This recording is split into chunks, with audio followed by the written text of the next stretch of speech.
জানি যে কলকাতায় রীতিমতন জল যন্ত্রণার ছবি সামনে আসছে, বিশেষ করে উত্তর কলকাতা এবং মধ্য কলকাতা। আর এই মুহূর্তে যে ছবি আমরা আপনাদের দেখাচ্ছি সেখানে সৌগত রায় তিনি সেই জলে নেমেছেন এবং গোটা ব্যবস্থা যে এলাকা সেই এলাকা পরিদর্শন করছেন, সেই ছবি আপনারা দেখতে পাচ্ছেন। দমদমে তৃণমূল কংগ্রেস প্রার্থী সৌগত রায় জল যন্ত্রণার বিভিন্ন ছবি বিভিন্ন জায়গার ছবি যেরকম আমরা তুলে ধরছি। আর এই মুহূর্তে আপনারা দেখছেন সৌগত রায় তিনি পথে নেমেছেন, একেবারে জলের মধ্যে নেমে জল কিভাবে কমানো যায়, নামানো যায়, কিভাবে সেই জল বের করা যায় সেই সমস্তটাই তিনি কিন্তু খতিয়ে দেখছেন, পরিদর্শন করছেন।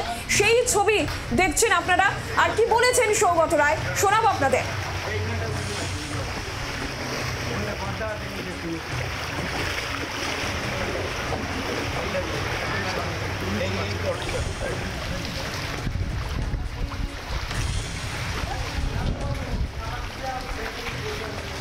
সকাল থেকেই দুর্যোগ প্রোগ্রাম যেগুলো ছিল ক্যান্সেল হয়ে গেছে। তা আমি যেখানটা আছি তার পিছনটাই অনেক জল জমেছে। আমি দেখতে এলাম, এই পৌরসভার সাথেও কথা বলেছি, তবে বৃষ্টি না থামলে তো এই জল যাবে না। দেখলুম যে কতটা জল আছে, আরও দু একটি জায়গা ঘুরে দেখবো যেখানে। বাংলার আওয়াজ, বাঙালির আবেগ, জি 24 ঘন্টা।